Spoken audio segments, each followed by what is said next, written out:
the, Remember to hit record. I did. Amazing, isn't it?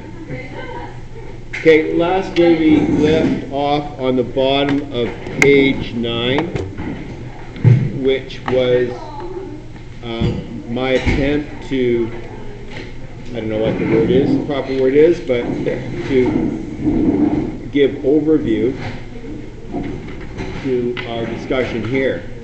Now, sadly, I went to upload the yesterday's video to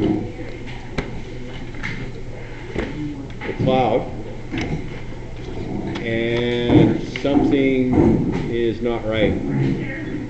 It doesn't recognize it. Yeah, that's what I thought. So I'm going to see if I can get Mr. Shabbat to help me with that. I don't know. I don't know what's going on. I'm not a techie. But if it doesn't work, what I will try to do is I will try to redo it, re-video it, try again. Okay? So, before we start, for you who are Bio 11 students,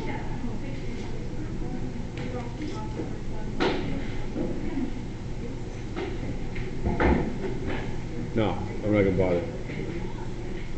Right now, as it looks, I have you for 2 blocks next week. I have you on Monday and I have you on Wednesday. So at present, all going well, we'll finish this today. Monday will be a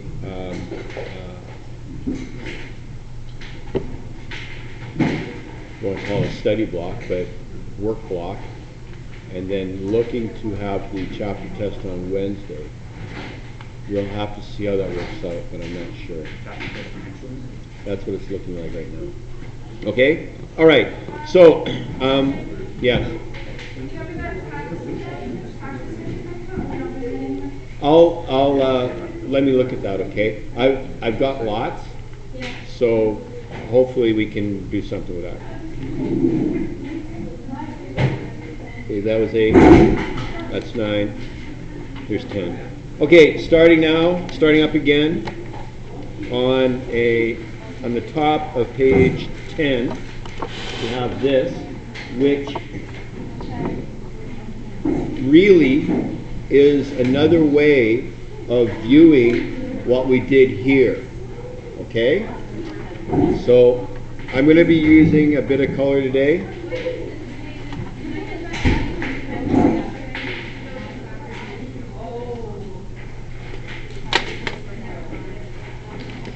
So what this is trying to model, this is just the a normal monthly cycle. Okay, so you can see that in this diagram, maybe I'll scooch a little bit more. In the diagram, the whole process is numbered. So 1, 2, where's 3? Normal month at the bottom. Oh, down the bottom. 3, where's 4? On the left side. Left side. 4, 5, 6, 7, 8. Okay? And so let's start. GnRH is the same hormone that we find in the male, gonadotropin releasing hormone. So this, from the hypothalamus,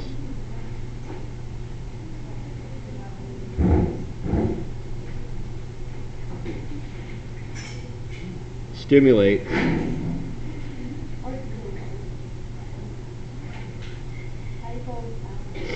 hypothalamus, stimulates production of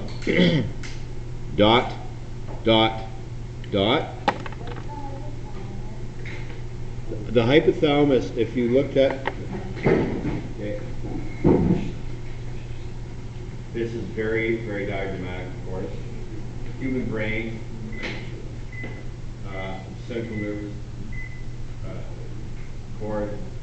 There's a bunch of glands and stuff in this area here. The thalamus. The thalamus is like this much here. Hypo means lower. Okay, like hypothermia. Thermia is lower temperature. So this here would be the hypothalamus. And attached to the hypothalamus, there's almost like a punching bag, a little hanging down thing, right here. The size of a pea. That's the pituitary. What do they do? These are all producers of different hormones, control hormones. So these are the control freaks of the entire body. Okay, and the control is exercised by hormones. Now it turns out that if a lot of people, if you ask them what is the strongest chemical known to man, a lot of natural chemical known to man, a lot of students will say that's easy. That's the venom of a certain reptile or something like that. Or I mean, it turns out it's not. The strongest substances known to mankind are hormones, because it takes such a minute amount of them to create huge, huge effects. The one that is most, I shouldn't say most quoted, but the one that I like the best is that, and I think I told this in by 11, is that there's a species of butterflies that, if this is the female butterfly, no, it's not a butterfly. Yeah, I think it's a butterfly. Female butterfly.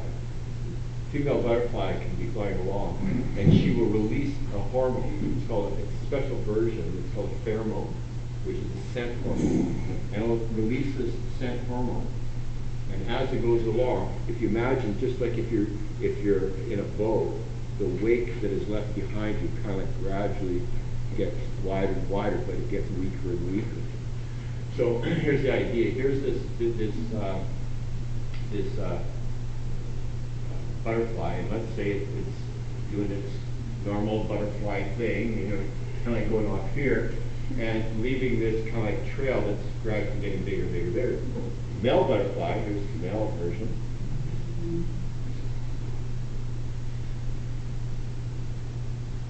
And like all males, is very interested in chapter 37. And so what happens is that the male butterfly will just kind of like mind his own business, will be flying through, and if it goes through this wake of pheromones, and will continue to fly. Flies the other end, no pheromones, go back. Comes back here. And so it's like that, okay? No, getting stronger, okay, I'm on the right track. And we'll actually find the female, will mate, female will lay eggs, happy days, okay? And that's here's the thing. Do you know how much it takes for the male butterfly to recognize the female? 11 molecules. Now, you guys probably have absolutely no concept when we talk about how small that is.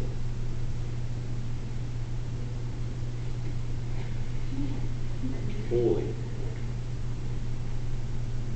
Like seriously. If I have a piece of graphite, which is really carbon, that is that big, do you know how many atoms are there?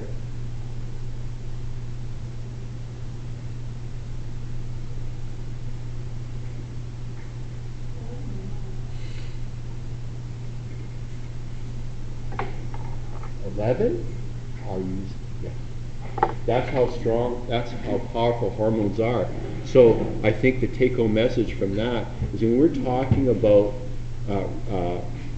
hormonal control, we're not talking about vast amounts of luteinizing hormone, vast amounts of any of these hormones. It only takes a very small amount to have a huge effect.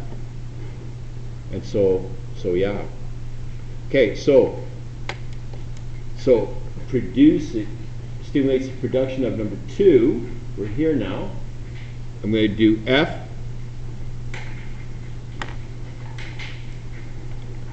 FSH. Okay? Dot. Produces follicle stimulating hormone, which in turn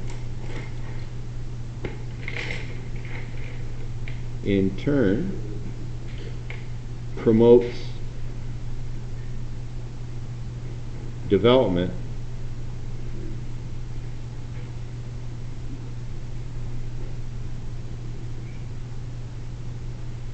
of, where's my red again? The follicle. So I work well with pictures, so I say follicle F. Oh yeah, I get it. And this, oh, wrong thing. Are these red and like the other two that I colored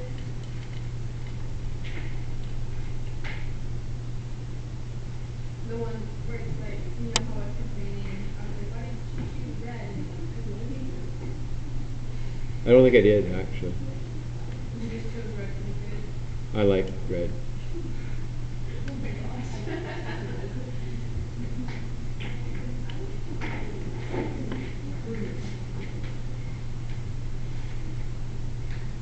3, estrogen.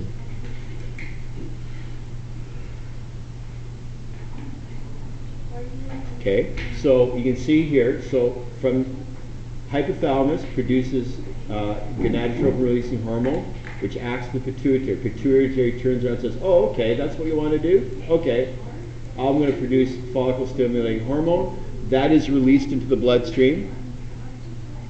It released into the bloodstream here, travels throughout the body, ends up in the ovary, hits the follicle says, oh, thank you for the message. I'm going to start developing now. And I'm going to, as a result of that, the granulosa cells are going to multiply, and they're going to produce estrogen. Everything triggers everything. That's right. It's a cascade event. And so the important thing here is that as granulosa cells increase, so does granulosa cells increase, so does square brackets, remember that means concentration of estrogen. Okay? Now, this is something that we didn't talk about, and that is, I'm going to do this green, because green means go. Of course, we know that because everybody's getting their license and driving now. Okay? So what this does is that number 4,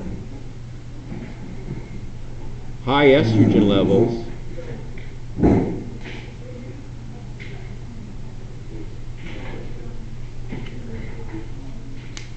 produces a positive feedback mechanism.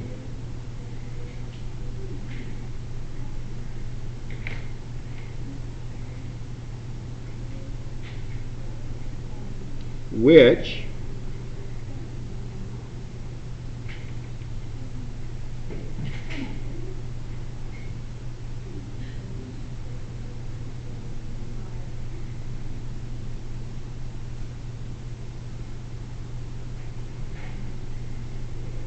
Down to number 5. Yeah, because dot, dot, dot. Thank you. Which causes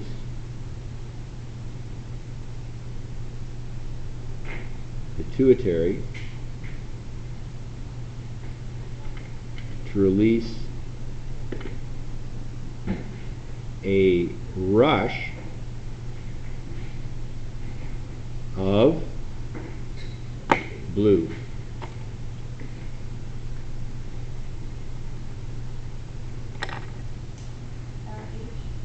Of luteinizing hormone. Okay. So you can see what's happened now. Okay, we have this pituitary releases follicle stimulating hormone. It acts on the follicle, causes the follicle to start to develop. Estrogen results because the granulosa cells are growing and multiplying. Increased levels of estrogen in the bloodstream are picked up again back at the anterior pituitary, and what that does is it causes a release of luteinizing hormone, and that is what this is about here. That's what we're talking about here. This is the rush of luteinizing hormone, okay? And that rush of luteinizing hormone triggers colon or semicolon, triggering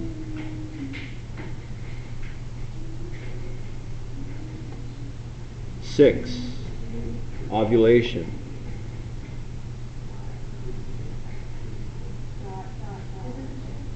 Okay, so that is the trigger mechanisms, that rush of LH, and that's caused again by increasing levels of estrogen affecting back to the brains of the operation, if you pardon the expression, and they say, go. It does. So now once the egg is released,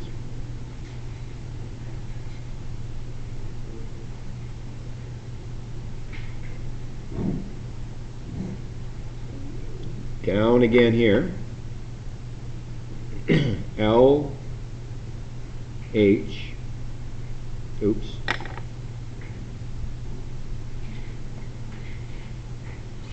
which again, I'm just going to write this down here, stands for luteinizing hormone.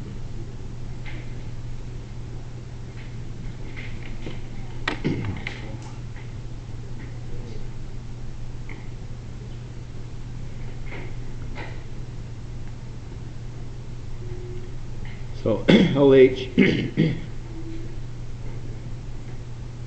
from the anterior pituitary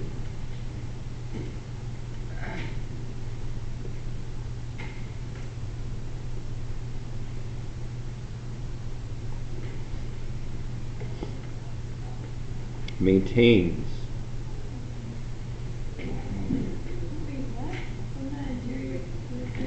yeah.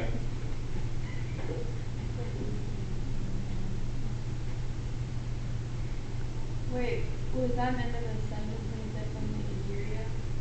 No, once egg is released, luteinizing hormone from the anterior pituitary maintains the corpus luteum. Okay, so okay, here's FSH comes down. I'm sorry, the estrogen causes the anterior pituitary to release luteinizing hormone. So that is these two guys here. Luteinizing hormone, the big bump, causes ovulation. But there is still some luteinizing hormone that is used to maintain the corpus luteum. Okay? Until progesterone levels increase. And that takes over.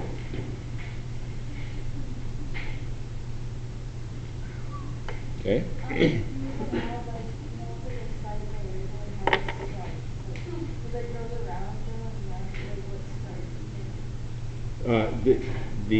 What starts it is the hypothalamus releases gonadotropin releasing hormone.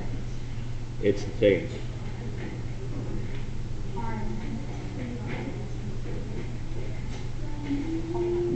Okay, are you guys okay with the idea that what what lives up here is the control mechanism for the entire body. Are you okay with that? Okay. There's two ways that it does it. It does it electrically and it does it chemically. Electrically is like, I can pick this up. I feel pain. I can think. I can send signals to my body move. The brain will receive electrical stimulation to say what's going on around it. The other way it works is through chemicals. And that is all really dealt with between the hypothalamus and the pituitary. I lied. Thalamus, hypothalamus, and pituitary. They're the ones that are the real chemical engineers that live upstairs here. And they're the ones that say go, ultimately. What's So the the anterior pituitary? anterior means the front part of the pituitary, even though it's the size of a pea. Okay? The anterior pituitary is that half of the pituitary that is closest to my eyes. The posterior pituitary is that is back, close to the back of my head, basically. Anterior, posterior. Okay? It is so powerful, the pituitary is so powerful, that it doesn't need the whole flipping pituitary to do its job. It actually, within that pea, cells are specialized to do certain things. Back to front. Who knew that something the size of a pea could be so flippin' powerful? Wow. Good soup. Okay. So it maintains the corpus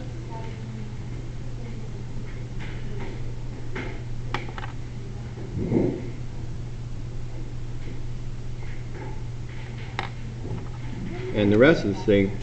So now the corpus, am I on the screen? Okay. Corpus luteum produces, I'm going to do this, I'm going to do it in two size fonts just to drive home.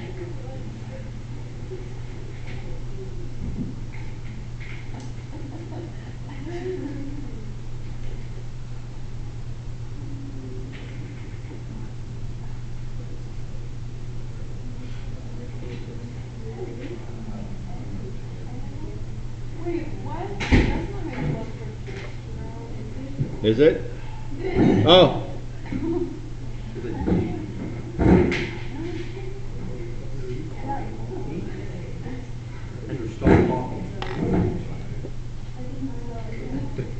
Okay, the point here is that progesterone is the big player in this. Estrogen is still being produced in smaller amounts, but it's still there and it still has a role. Okay?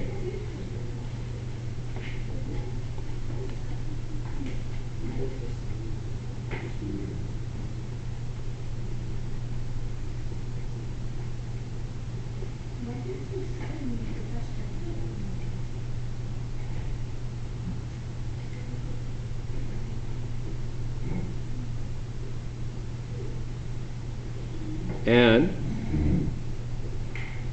shuts down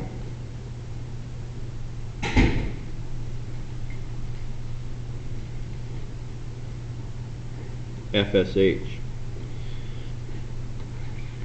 Okay, so I'm going to do this. I am going to, where's my, this highlighter? Shuts down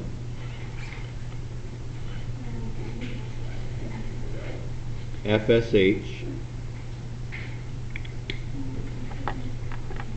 and GN. Oh, that should be small n, sorry. GNRH. Okay? And that's what this is here. I'm just going to move up. I'm just going to go to the. I'll show you. I'll show you. Okay? This is really cool. So that is what this is.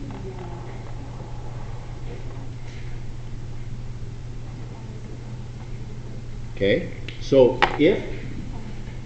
consider this. If you shut down signals from the hypothalamus by knocking out GnRH, and you knock out FSH, what does that mean? That means that as long as this is shut down, no eggs will be produced. Wait, why did it shut down? What happened? The high levels of estrogen and progesterone will do two things at the same time. Will maintain the corpus luteum, which we all know from yesterday, but it also does something as well. The high levels in the bloodstream get back to the head, and it says, oh, shut down egg production. Okay? That's why during the course of a pregnancy, the 9-month gestation period, no eggs are produced. No period. Everything's out of hold. Stop the machines. Because this, as long as this estrogen and progesterone levels are maintained, it will shut down all the machinery that says make eggs. So that's why during the That's happening during pregnancy? no, that happens during pregnancy. Oh, so that has never happened to you. Not you guys yet, I hope. Yeah, that's just what I was asking, because in the system it doesn't really say pregnancy first. We're getting there. Because what happens here in the normal monthly cycle is that this will be shut down until the estrogen and progesterone are shut off. How does that happen? The corpus luteum shrinks to nothing. Now it's shut off. Okay, you can start again. Okay?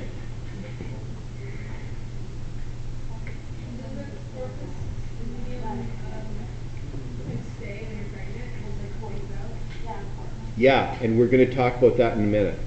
Oh, this is the most exciting. This is so cool. This is so cool. You're going to love this.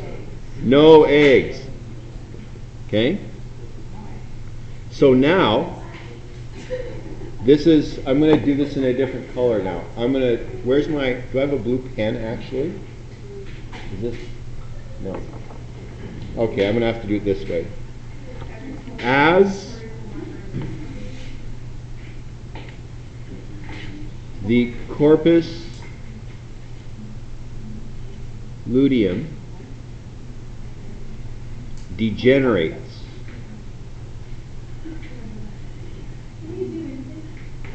yes, as the corpus luteum degenerates,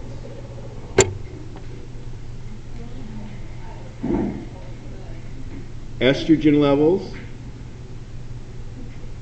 and progesterone levels plummet, they drop. And then this leads to the endometrium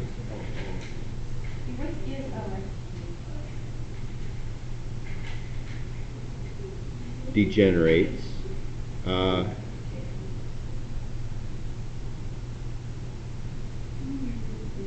And that is menses.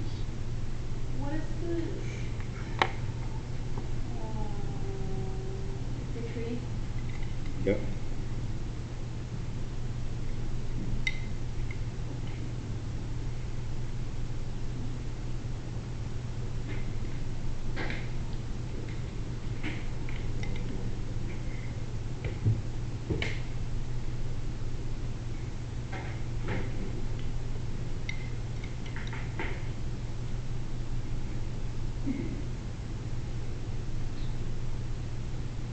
We okay? Okay.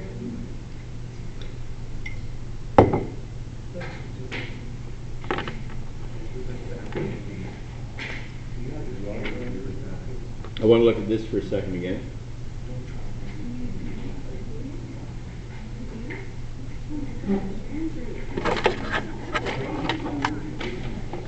Okay.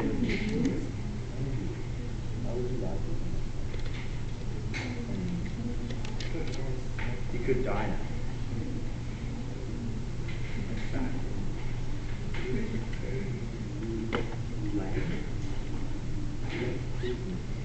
Okay. To respond to Jelane's question about corpus luteum and pregnancy, this is the really cool thing. It turns out that if the egg is fertilized and it implants in the endometrial wall, the embryo produces a hormone, and it's called human chorionic gonadotropin. And what it does is this hormone is picked up by the ovaries of the mother, and it tells the corpus luteum not to degenerate. Stop degenerating. So what happens here? This is in a normal monthly cycle when the woman will undergo menses. If she is pregnant, if implantation occurs, then what happens is, here's the corpus luteum, the human chorionic. Where do I write this? Right now, you're going to need it. The human chorionic gonadotropin affects the corpus luteum, and instead of it degenerating,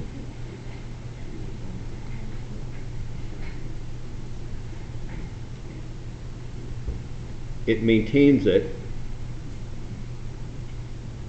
dot, dot, dot for 9 months. And so the progesterone levels are kept high.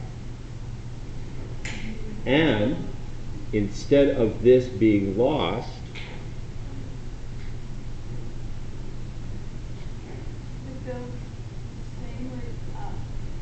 it will actually get bigger, but I don't want to run into here, because this actually becomes the placenta.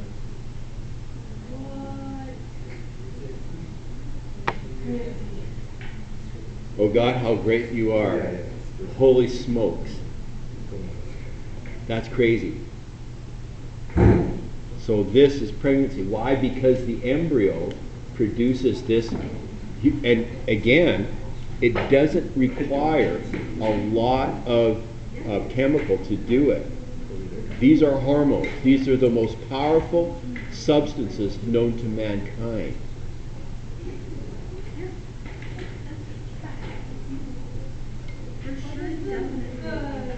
So we're below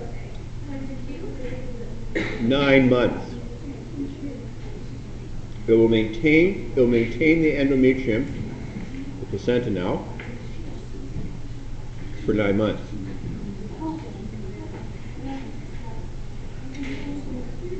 When the baby is born, the source for human chorionic gonadotropin has now been delivered, and he's crying.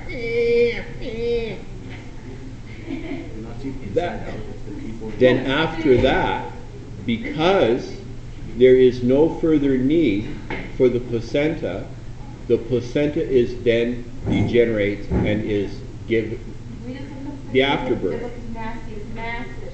I know. It's the most incredible. Does that build up with uterine lining? Yes. It's a miracle. It's fantastic. It is absolutely fantastic. Because here's the thing. We'll talk about this when we study cardiovascular system. But there's two separate blood supplies that come together, but never. They go like this, but they're not. They're different. They don't remember. Oh, it's fantastic. Oh, high nutritive value. True.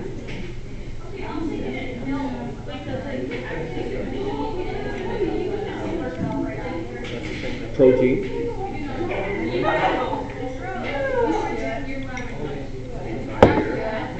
All right.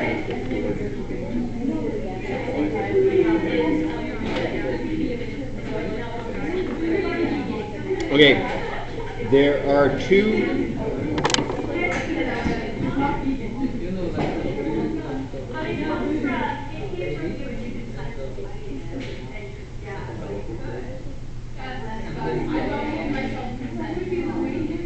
I don't get myself.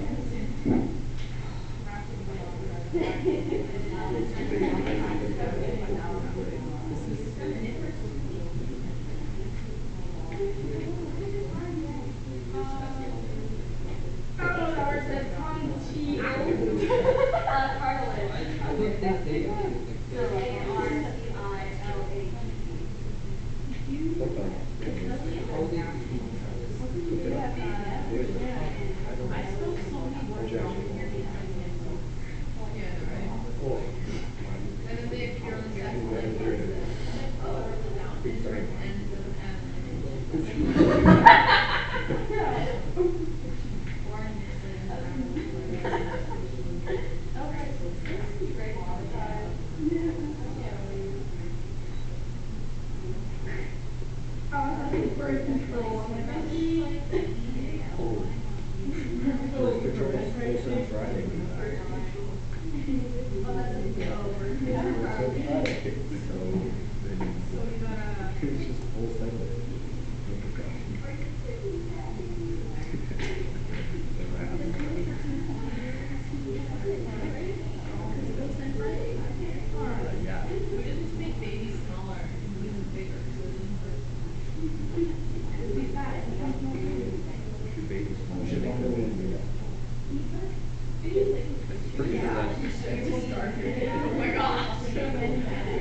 Okay.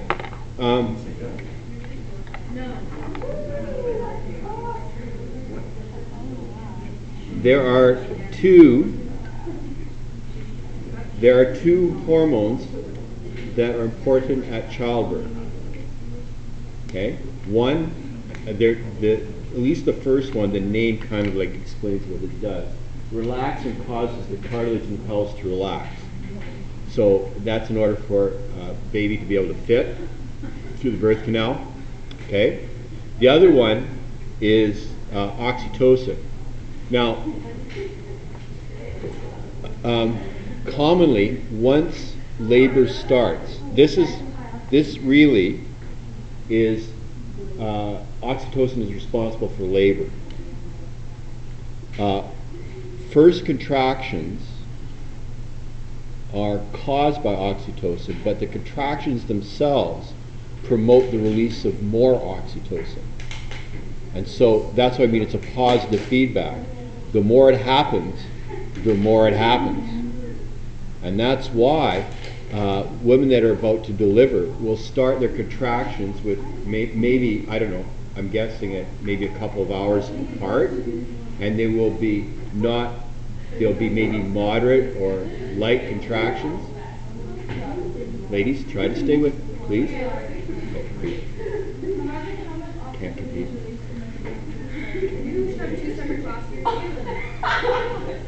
Ladies, I can't compete with you. Yeah. Well, no, I'm not going to do that. But that's why they'll start out mild and far apart, and then as time goes on, they get stronger and closer together. Okay? Yes, Grace. So if you gave yourself oxytocin, like not chemically boosting yourself, could you increase labor? I would suppose so.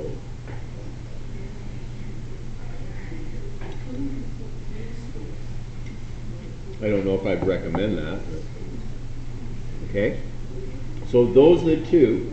Please see this. Explain the role of thyroid hormones in childbirth. Okay? If oxytocin producing uterine contractions, doesn't that mean if a woman was severely pregnant and hung her for too long, she could go into labor? She was what for too long? Hug her, because hugging her sucks. What if I was man, your kid needs to come out. You're each other do. And it's like, we just throw one big cuddle fest and make them feel super loved, so like oxytocin and stomach, and then they start contractions. I don't know if the level of oxytocin that would be produced would be enough to initiate it. That I don't know. See, yeah, that's like we're gonna do a field study. You're pregnant. Come here. Give me a hug. That didn't work. Okay, maybe somebody else.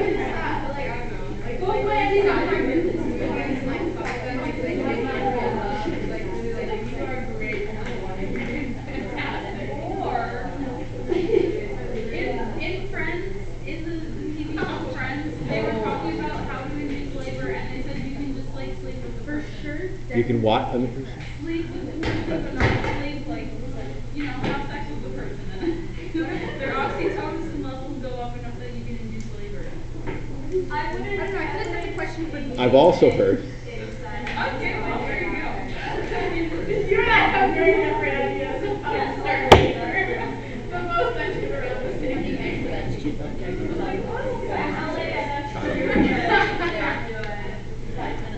It's true. I do not. Where's Mila? Where's Maya? What? We're hated. Okay, that's how you reach and pull it out. So you pull it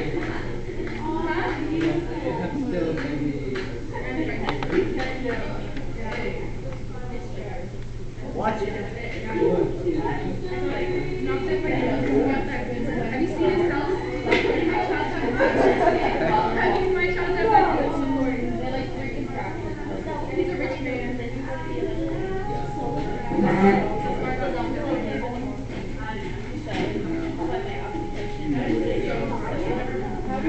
How do you like concentrate on it?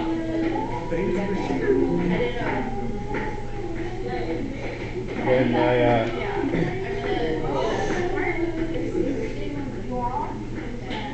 my wife was going to deliver our first son, she was wanting to get rid of this kid too, and she was. She said, "Oh, I've heard that if you take castor oil, that will bring on labor." So I said, "I don't know if that's true or not, but I know what it will bring on." And so she took castor oil. It didn't seem to work. She said, "I hear if you do heavy exercise a lot, it can also bring on labor." So she had castor oil and ran up and down stairs. Still didn't work. She went into false labor twice, and the second time she went into labor, the third time she went into labor, we were at this hospital called Grace Hospital in Vancouver, and here I am in the father's lounge. I'm asleep. By this time, this is the middle of the night. I'm asleep, and the nurse comes and wakes me up and says, "Mr. Hayden, it's time now." And so I'm kind of like, what? So I get up, and she just walks in. She puts a gown on. Okay, walks in, and I get in, and there's my wife. She's getting ready to be delivered, and there's all these doctors and nurses going around. And I said, "Oh, I guess it's a real thing, eh?" And it looks like, "What is wrong with you?" My poor wife. Wait. This means like she's really high in pain tolerance. Was like doing very hard for her? Or easier? First one was difficult.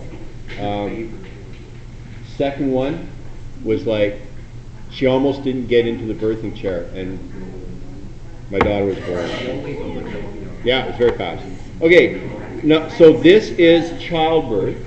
So please make a distinction This is childbirth. What we want to talk about here now is in milk production. There are two hormones that are important in milk production. The first one is called prolactin, and again, pro means early, lact refers to milk. Okay? So what this does is this stimulates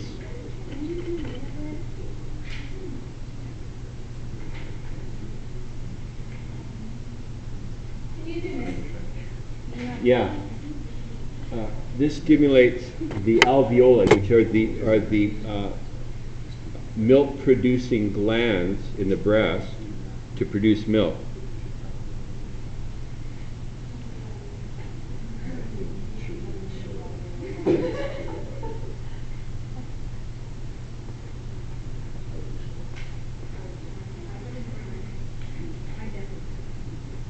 And the term for this is lactation, aka lactation.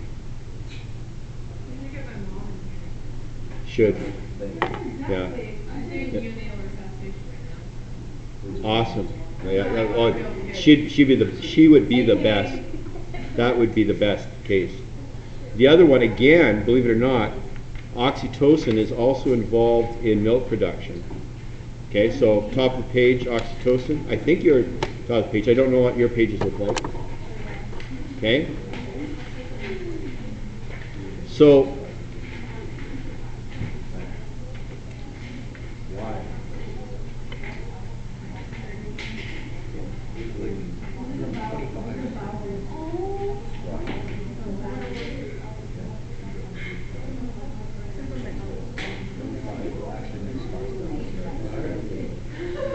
okay, just as a diagram, if this is the alveoli, so alveoli are typically like grape-like clusters. When we talk about the respiratory system, the lung alveoli are also grape-like clusters, but they have ducts that lead to the outside.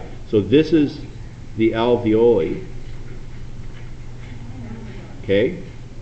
And so what happens is the prolactin causes the alveoli to produce the milk, but there still is a problem. It still needs to be able to be released. And that's what oxytocin does. And so this causes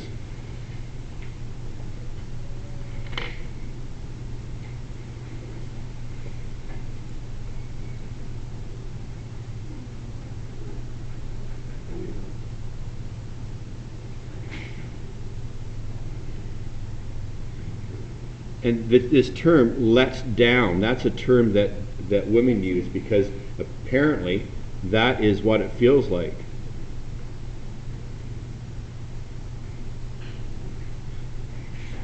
Much to their relief, because the milk is being produced in all these alveoli and they're just starting to swell up. But then oxytocin kicks in and causes the milk to be able to flow again. Okay? And this is because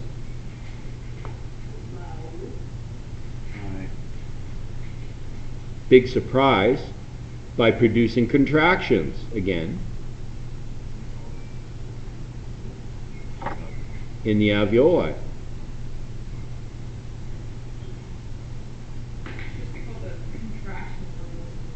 Well, it causes the musculature to contract. So the oxytocin does that within the uterine walls to help deliver the baby, but it also does that in the alveoli to basically deliver the milk. Okay?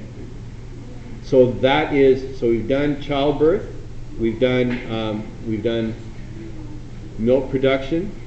The last one is this is just a list of going back to all. You ever get that high-pitched scream in your ear? Yes. I do that 20% of my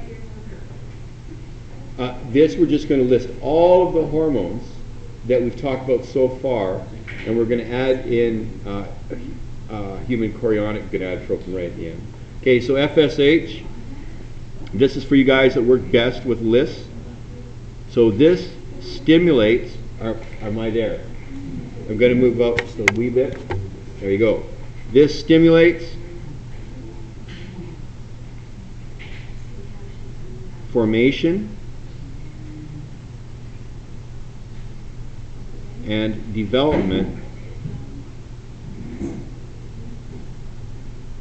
And this is female reproductive, okay?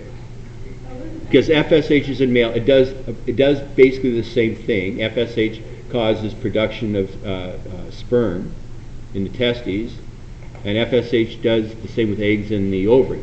Same thing, okay? Or same thing. Correspondingly, the same thing.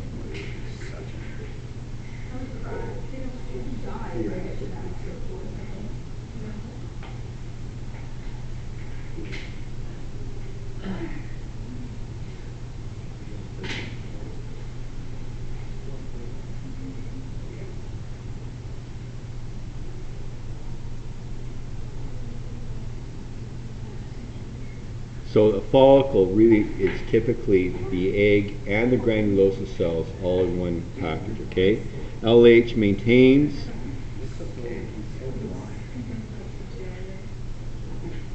the corpus luteum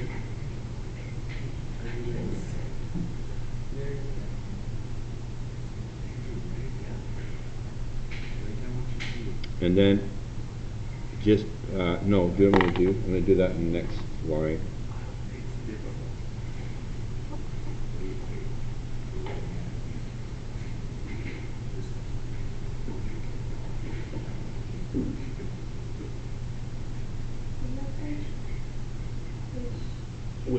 Which promotes endometrium.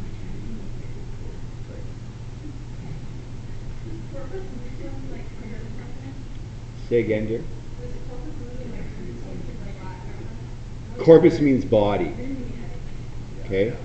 Luteum, I'm not sure what the term luteum means, but the word corpus means body. You actually, like, you could.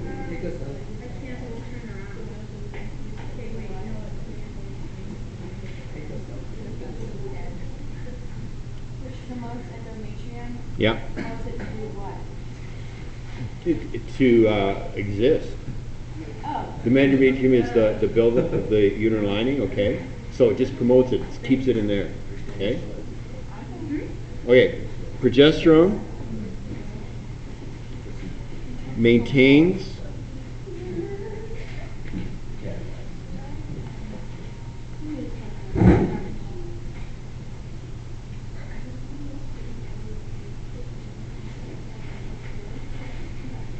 and it does something else that we haven't really talked about, but it produces,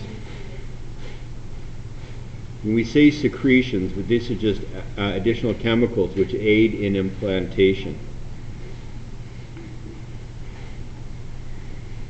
This is a bit of a mystery to me, so don't bother asking me what do you mean, because I'm going to say, I don't know.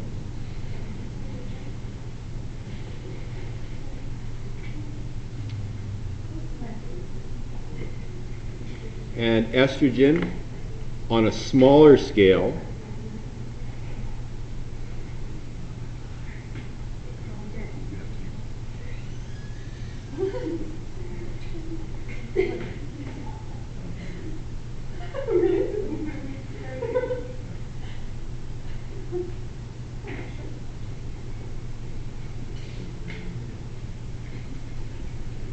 but what I want you to make sure that you put in is that it is the estrogen that is the shutoff signal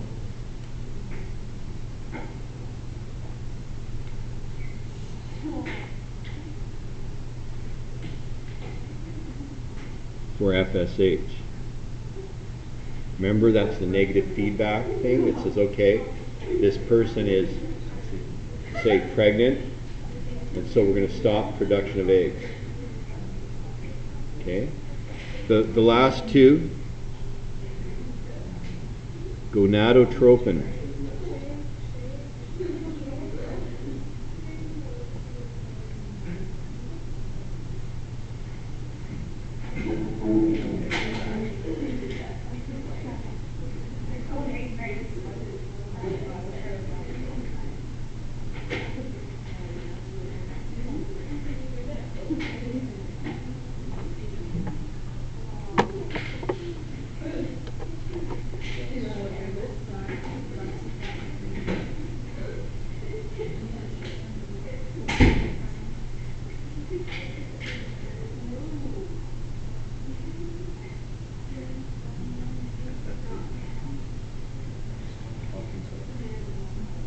FSH.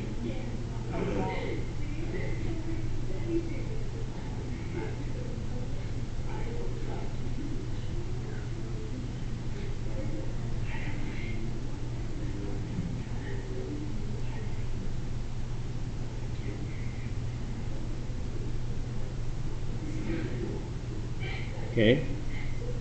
I don't know if this helps or not, but the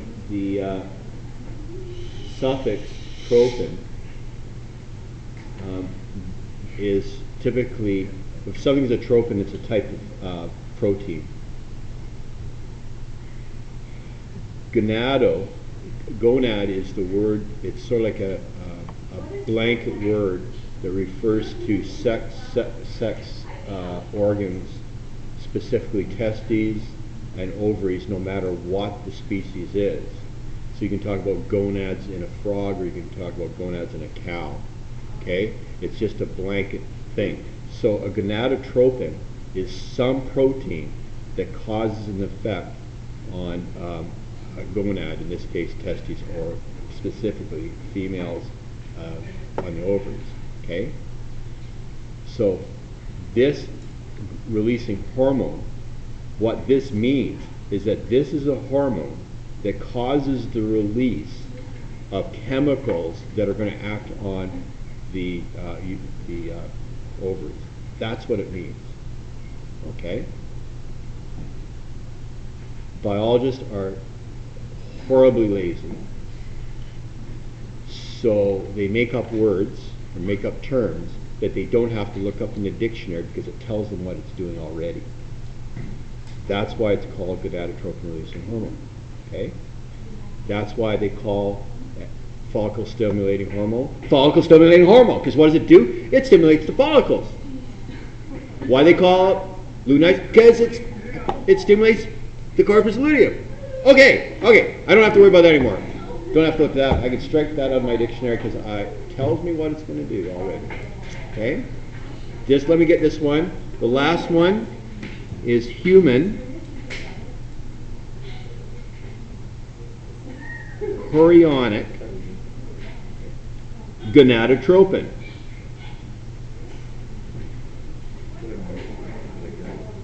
So, human chorion, I'm saying it wrong, the chorion refers to the placenta. It's another word. Okay? So, human chorionic gonadotropin, this is a chemical that works on the gonads, in this case the ovaries, to have an effect on the chorion or the placenta. As long as there's progesterone being produced by the ovaries, the endometrium will stay in place. So, baby produces HCG, sends it to the ovary, has an effect on the ovary. The ovary says, oh, produce more progesterone. Okay, produces progesterone, the chorion or the placenta is maintained. Don't have to look it up. It's telling you what it's doing. Yes, dear. So, okay, so are gonads, like, they just release their hormone? No, in this case here, if it says gonadotropin, that means it has an effect on the gonads. Not that the gonads produce it. It has an effect on the gonads. Okay? Are we okay with that thought?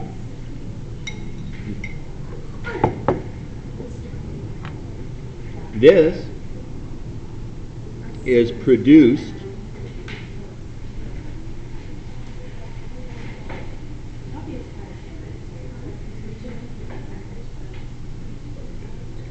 and depending, if you want to get technical about different terms throughout the gestation period, we usually talk about the embryo in the very early stages and fetus at the end.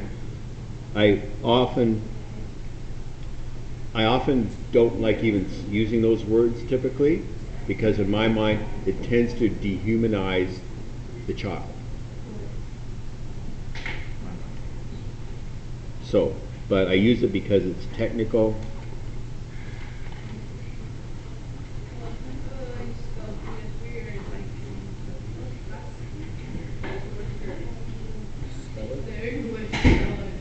Just spell it the way you want to say it.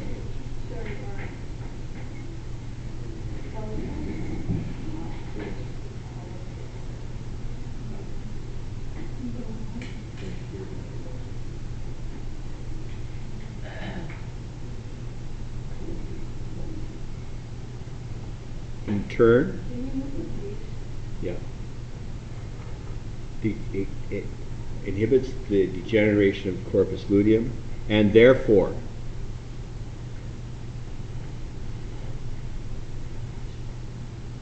maintains estrogen levels. No, I lied. Progesterone, well, that too. But the big player again is progesterone in this case. And therefore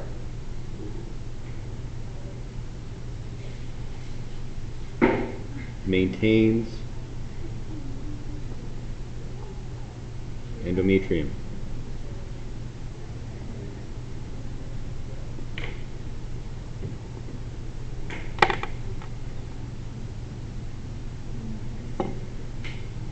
Oh, happy day, oh, happy day.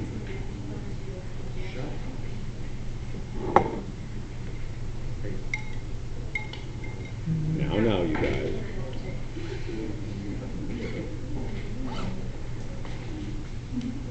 We're done. Praise the That's Lord. the chapter. God is good. Amen, sister. Amen. Okay, so really?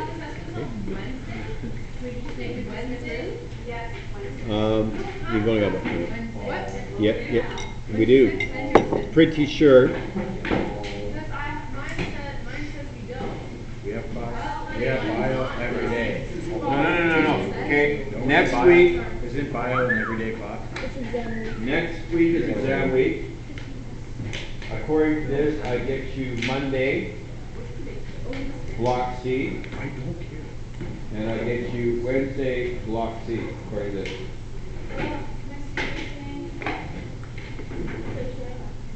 That means we got the wrong schedule. Nobody ever.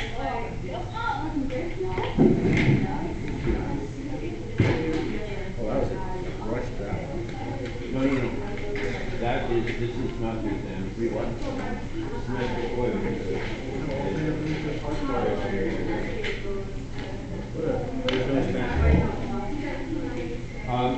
Okay, bye. Should really find something like Did he say we could do it? Apparently.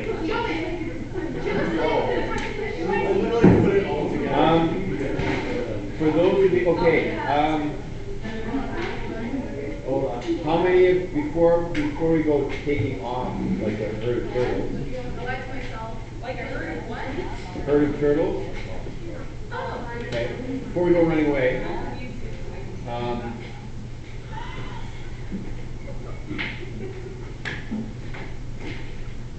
have you been talked to about the numeracy assessment?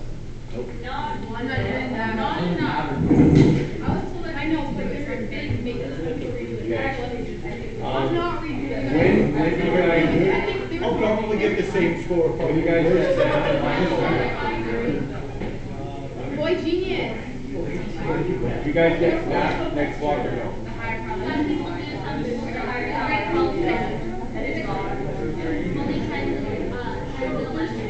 Okay. I object. Okay, guys, listen up, okay? Guys. Okay. If for some reason you are not taking the numeracy assessment runs on Thursday. On Wednesday morning,